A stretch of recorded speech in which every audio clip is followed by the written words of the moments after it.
Il y a des moments où nous nous demandons « Pourquoi ma vie est-elle ainsi? Pourquoi est-ce si difficile d'être heureux ?» Vous luttez, avancez, souriez à l'extérieur, mais à l'intérieur, quelque chose manque. Vous vous comparez, vous vous culpabilisez, vous sentez que vous ne vous intégrez pas. Comme si la plainte faisait partie de votre quotidien et comme si la vie vous avait donné un rôle injuste depuis le début. Aujourd'hui, je vais vous raconter une histoire différente. L'histoire d'un vautour qui est né avec tout contre lui. Une créature condamnée au rejet, à la solitude et à la souffrance. Mais un jour, il découvrit une vérité si simple qu'elle changea sa vie pour toujours. Et si aujourd'hui vous vous sentez fatigué de lutter vide, perdu, ce message est pour vous. Vous voulez savoir comment cet oiseau changea ce qu'il était? Il trouva la paix et le bonheur qu'il cherchait tant? Alors continuez avec moi jusqu'à la fin. La seule chose que je demande en retour est que vous cliquiez sur le bouton s'abonner. Parce qu'ici, nous ne racontons pas seulement des histoires. Au sommet d'un rocher oublié par le monde, au milieu du sertan du nord-est, naquit un petit vautour sous un soleil implacable. Depuis Oisillon, la vie commença à le châtier. Le vent était rude, la chaleur insupportable. Il ne connaissait ni la tendresse ni le réconfort. Ses frères fragiles comme lui ne résistèrent pas. Un à un, ils moururent. Et ainsi il apprit très tôt que la mort arrivait avant l'étreinte. Il survécut, mais non pas parce qu'il était fort, mais parce que la vie, pour quelque raison, ne l'avait pas encore abandonné. Depuis son premier souffle, l'existence lui enseigna que tout serait difficile et qu'il ne pouvait qu'endurer. Sa mère le nourrissait avec de la chair morte, du sang séché, une odeur de pourriture. Et tandis que d'autres oiseaux mangeaient des fruits doux ou chassaient avec fierté, il apprenait que sa vie était faite de ce que les autres méprisaient. Quand il commença à avoir conscience du monde, le vautour, déjà jeune, sentit que quelque chose en lui ne s'intégrait pas. Du haut d'un rocher, il voyait au loin le faucon royal, puissant et rapide, chassant de la chair fraîche avec fierté. Il observait les aigles cendrés lacérer leurs proies avec force, se nourrissant avec honneur et admiration. Parfois, les hirondelles migratoires traversaient le ciel, transportant des baies, des graines ou des fruits, venant d'endroits lointains où il y avait de la vie, où il y avait de la beauté.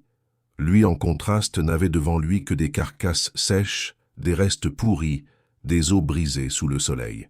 Sa nourriture n'arrivait que lorsque quelque chose mourait, et si rien ne mourait, il ne mangeait pas. Alors il commença à se demander avec douleur et colère, « Pourquoi moi? Pourquoi suis-je né vautour? Pourquoi dois-je chercher de la nourriture parmi les cadavres? Pourquoi me fuit-il? Pourquoi me craignent-ils? Me méprisent-ils même sans me connaître? » Parfois il rêvait d'être faucon, aigle ou n'importe quoi d'autre, moins ce qu'il était. Mais chaque fois qu'il essayait, la réalité le frappait. Son reflet dans une flaque brillante lui rappelait qu'il ne pouvait pas échapper à sa forme, ni à son destin.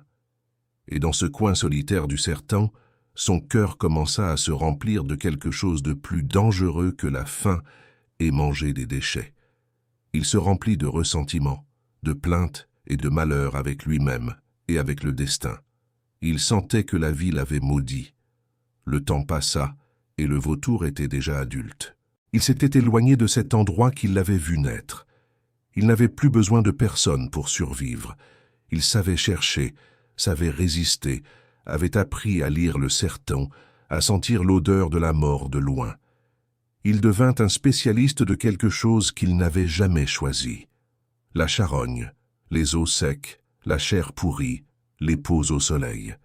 Ce que les autres évitaient avec dégoût était sa nourriture quotidienne. Et bien que son corps résiste, son âme se brisait en morceaux. Il ne demandait plus à voix haute pourquoi, mais à l'intérieur, le doute, la plainte et le malheur continuaient vivants comme une épine enfoncée dans le cœur. Il errait dans le sertan sans direction, avec les ailes ouvertes, mais sans but. Il survivait, oui, mais ne vivait pas. Il essayait de se faire de nouveaux amis avec d'autres oiseaux, mais était rejeté et moqué pour être un charognard. Il avait accepté que sa vie était une punition déguisée en existence.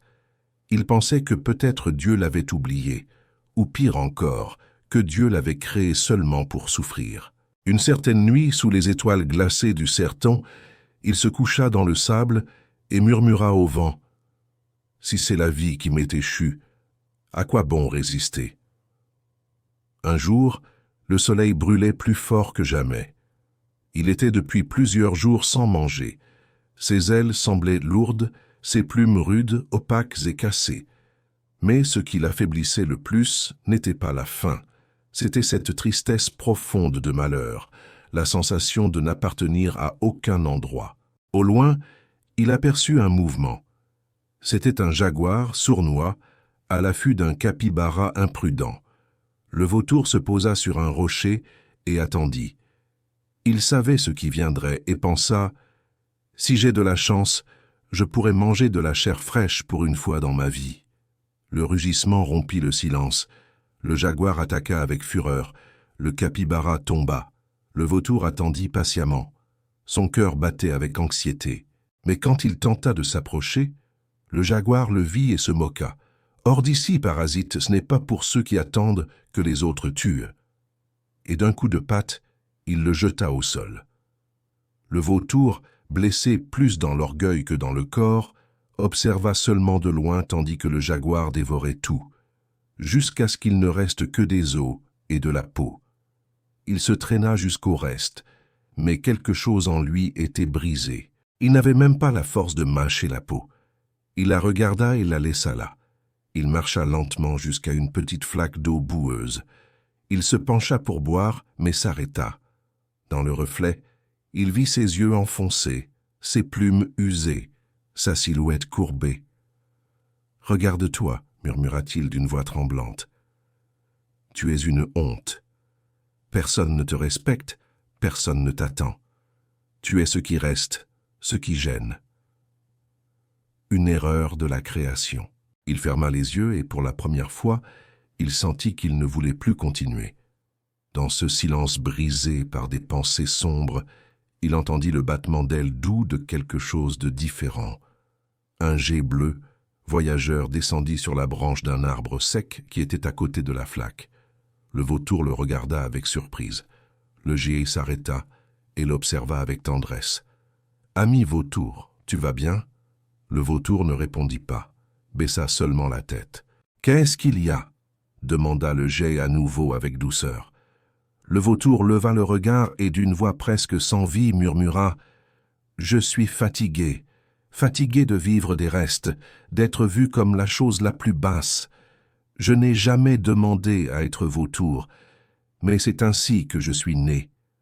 Je vois les autres voler haut, chasser avec fierté, et moi, je ne fais que survivre entre la mort. Parfois je pense que Dieu m'a oublié, ou qu'il m'a simplement créé pour souffrir. Regarde-moi, je suis un tas d'os et de plumes cassées. Je n'ai pas de force, je n'ai pas de but, je ne suis pas heureux. Je ne fais qu'exister, me traînant entre ce que les autres jettent. « Et toi, geai, où vas-tu » demanda le vautour d'une voix triste. « Je vais au ciel pour le travail » répondit le geai avec sérénité. « Au ciel » murmura le vautour étonné. En entendant cela, quelque chose dans le vautour brilla comme une étincelle faible entre les cendres. « Ami geai, pourrais-tu me faire une faveur ?» dit-il avec les yeux au bord des larmes. « Puisque tu vas au ciel, demanda mon sujet. Demande à Dieu s'il se souvient encore de ce misérable. Si un jour cette vie de douleur va finir, et s'il te plaît, demande aussi ce que je dois faire pour cesser d'être malheureux, et apporte-moi la réponse. » « D'accord, ami vautour, je ferai cela. » Le geai dit au revoir au vautour et commença son voyage au ciel. Il traversa les nuages, les vents et les silences, jusqu'à arriver aux portes célestes. Là, un ange l'attendait avec un sourire serein. « Bienvenue, voyageur. »« Qu'est-ce qui t'amène ici ?»« Je viens livrer quelques messages, » répondit-il. L'ange l'écouta patiemment, et quand les affaires célestes furent terminées, il demanda « Tu as besoin d'autre chose? Une demande spéciale ?» Le geai resta silencieux quelques secondes, et alors se souvint des yeux tristes du vautour, de sa voix éteinte, de ses paroles pleines de douleur. « Oui, dit-il finalement. Aujourd'hui j'ai trouvé un vautour dans le sertant. Il est fatigué de souffrir. Il se sent oublié, sans valeur et avec beaucoup de problèmes. Il m'a demandé de demander à Dieu à son sujet. Il veut savoir si sa douleur et son malheur finiront un jour pour toujours. » L'ange baissa le regard avec compassion et lui dit « Son destin est écrit. 10 ans de souffrance l'attendent. Ainsi a été déterminé avant sa naissance. » Le geai, triste, murmura « Si je dis cela, il perdra tout espoir. Il n'a déjà presque plus de force. N'y a-t-il rien de plus que je puisse faire ?» L'ange pensa un instant et alors, d'une voix douce, répondit « Dis-lui de répéter ceci. Merci, Dieu pour tout. Dis-lui de répéter cela dans toutes les situations. C'est son épreuve et son chemin pour tout transformer. » Le vautour attendait au même endroit. Le soleil avait traversé le ciel et la nuit commençait à tomber. Bien qu'il soit faible, il avait encore de l'espoir. Une petite partie de lui désirait entendre quelque chose qui changerait sa vie pour toujours. Alors il la vit. Le geai descendait doucement, flottant avec paix. « Tu es revenu ?» murmura le vautour. « Oui, ami vautour, et j'apporte ta réponse. » Le vautour se leva lentement. Son regard tremblait entre anxiété et foi. « Qu'a dit Dieu? Que sera-t-il de moi ?» Le geai le regarda avec tendresse et lui dit « Dieu a écrit encore 10 ans de souffrance pour toi, mais l'ange m'a donné un message. Il m'a dit de te dire de répéter ces paroles à tout moment, peu importe ce qui arrive. Merci Dieu pour tout. C'est ton épreuve et aussi ton chemin. » Le vautour le regarda en silence. Il attendait quelque chose de plus, quelque chose qui le libère immédiatement. Et d'une voix éteinte, déçue, il murmura « C'est tout ?» « Oui, c'est tout, » répondit le geai avec douceur. « Mais parfois une seule phrase peut tout changer. » Le vautour, un peu triste, acquiesça. « Si c'est mon épreuve, alors je la ferai. » Le vautour resta seul, regardant le ciel. Il ne comprenait pas comment une simple phrase pouvait soulager tant de souffrances, mais au fond, il n'avait rien à perdre. Cette nuit, tandis que le vent glacé soufflait dans le sertant, il ferma les yeux, serra les ailes contre le corps et murmura d'une voix tremblante « Merci, Dieu pour tout. » Le lendemain, la faim revint le châtier. Il marcha pendant des heures sans trouver de nourriture. Il tomba à genoux sous le soleil et pourtant il dit « Merci, Dieu, pour tout. » Ses plumes continuaient à tomber, son corps continuait faible. Parfois il ne trouvait que de la peau sèche et pourtant il murmurait « Merci, Dieu, pour tout. » Et ainsi, jour après jour, sans comprendre pourquoi, il répétait la phrase avec foi, à chaque pas, à chaque coup, à chaque silence, non pas parce qu'il se sentait bien, mais parce qu'il décida de faire confiance. Et quelque chose d'invisible commença à changer très lentement. Un matin, après des jours à répéter la phrase, il remarqua que ses ailes ne faisaient plus aussi mal, que ses plumes étaient moins rudes, que le ciel semblait plus bleu. Cet après-midi, des nuages sombres commencèrent à se rassembler. Le vent changea, et pour la première fois en année, il plut sur le sertant. La terre sèche but avec avidité. De petites plantes vertes germèrent. Une flaque se transforma en lac, et le vautour but enfin de l'eau fraîche. Le lendemain, il trouva de la nourriture. Ce n'était pas une carcasse pourrie, mais de la chair récente d'un animal qui mourut de cause naturelle. Il mangea, but, respira profondément, regarda le ciel, et cette fois, avec le cœur plein, dit à voix haute « Merci Dieu, pour tout. » Quelques jours de plus passèrent. Il n'était plus le même.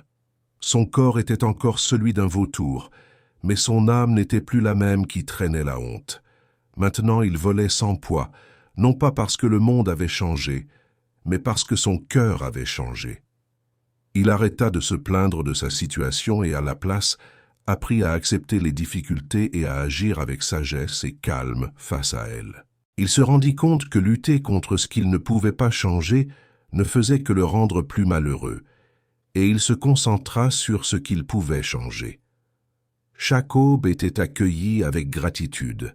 Chaque petite découverte, une brise fraîche, une goutte d'eau, une ombre pour se reposer, était suffisante pour dire « Merci Dieu pour tout ». Il ne se comparait plus avec d'autres oiseaux, ne haïssait plus son reflet. Le vautour était déjà heureux. Alors il réalisa clairement. Il n'était pas une malédiction, il était nécessaire. Son existence avait un but plus grand, nettoyer la terre, éviter les maladies, rendre l'équilibre à la nature. Il n'était pas beau aux yeux du monde, mais il était précieux aux yeux de la création. Et pour la première fois, il se sentit fier d'être qui il était. Il regarda le ciel avec l'âme sereine et dit « Merci Dieu, pour tout ». Parfois nous croyons que la vie est injuste. Nous nous comparons, nous plaignons. Nous demandons pourquoi les autres semblent avoir tout, tandis que nous n'avons que des épreuves, des rejets, des silences. Mais ce que cette histoire nous enseigne est quelque chose de profond. Nous ne pouvons pas toujours changer ce que nous sommes, mais nous pouvons changer l'endroit d'où nous vivons notre vie. Le vautour ne cessa pas d'être vautour. Il ne devint pas un faucon ou un aigle. Il n'eut pas besoin d'ailes nouvelles ou d'un corps différent. Ce qui changea fut son cœur, et cela changea tout. Parce que lorsque nous cessons de maudire ce qui nous est échu, lorsque nous lâchons la plainte et embrassons la gratitude, quelque chose en nous se libère. Nous commençons à voir que la douleur n'était pas une punition, c'était une partie du processus, que notre valeur n'est pas dans ce que nous semblons être, mais dans ce que nous contribuons. La gratitude n'est pas résignation, c'est transformation. C'est choisir de remercier même quand nous ne comprenons pas, c'est faire confiance quand il n'y a pas de signe. Et cela, au final, nous rend la vie. Alors, si aujourd'hui vous traversez un désert, si vous sentez que la seule chose que vous faites est survivre, n'abandonnez pas. Peut-être vous ne voyez pas encore le but, mais il y en a un, et il est plus grand que vous imaginez. Faites seulement l'essai. Dites de tout votre cœur « Merci, Dieu pour tout ». Et observez comment peu à peu quelque chose en vous commence à voler plus haut. Si vous êtes arrivé jusqu'à la fin de ce texte, c'est parce que quelque chose dans votre intérieur s'est ému. Parce que cette histoire vous a touché, vous a fait réfléchir ou vous a rappelé quelque chose d'important. Maintenant, je demande de cœur, abonnez-vous à la chaîne Havre des Fables, laissez un like sur ce texte et partagez avec quelqu'un qui en a besoin. Peut-être cela changera le jour ou même la vie de quelqu'un, mais attendez un moment. Ne partez pas encore, parce que si vous avez aimé cette histoire, je suis sûr que la prochaine que vous lirez vous plaira encore plus. Merci d'être arrivé jusqu'ici.